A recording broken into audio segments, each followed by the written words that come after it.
Hi. So far you have seen arithmetic operators or string operators. Now you will be seeing a file test operation. So we will be receiving a files and we wanted to check before we processing. So what are the basic things that we can do or that we can manipulate or we check when a file is there? So the basic things like whether the file is existing or the file is present in that particular directory, or if it is a file, or if it is a directory, or if it has a read permission, if it has a write permission. So all these kind of validations or checkpoints need to be done before we process any file, right? So that's the reason file test operation is very much important. And let's see what are the different various things that we can do. That options we have file test operation. The first one is exist, whether it checks whether the file does exist or not. Readable or writable. Then we have D, whether what is the file is a directory or exactly a text, or it is a file. If it is a directory, don't process it. If it is a file, is a normal file or a text file or a binary file. So these are the different test operators that we can use before we process the file or we wanted to check the file status. So I will be trying to give you some example, and let's see a file test.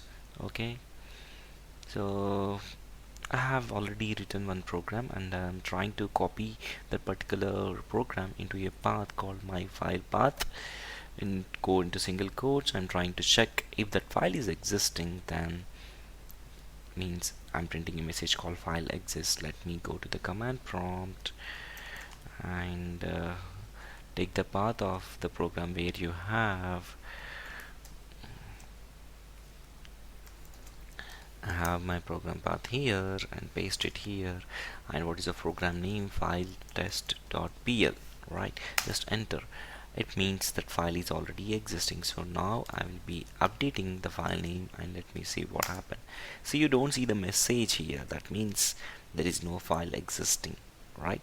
In this way we can check the file is existing or not. And also let me try with if the file is readable or not. So I can just update the message here, file is readable. Okay, just save it and go back here and see R. So what is the function we had here? R means the file is not readable. Okay, let me check why, because he didn't give any permissions for that one. So it means that not is writable. Okay, why? Because the file is not at all existing, right? So let me update this with arg. So now see the file is readable.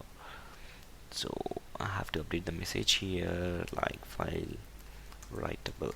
Okay, so if something is not existing, then obviously it will not have any read access or write access, right? So the file is writable. No, I have to update this to readable. So like this we can have various functions written here. Readable. Okay, let me run this. Yes, the file is readable. So I also wanted to check whether this is a text file or a binary file. File is a text file. Just save it and run it. Yes, the file is a text file. Let me change this whether it is a binary file or not. No, it's not a binary file. So in this way we can we will be working with the file test operation. This is very much important. Why? Because we receive a various files when you're working in the real-time environment. So you might be receiving a binary files, text files, or other format files. So before we process or before we go into the actual processing, so we need to check it whether what is the file that client has transmitted, it's a text file, or the upstream system has transmitted, it's a binary file.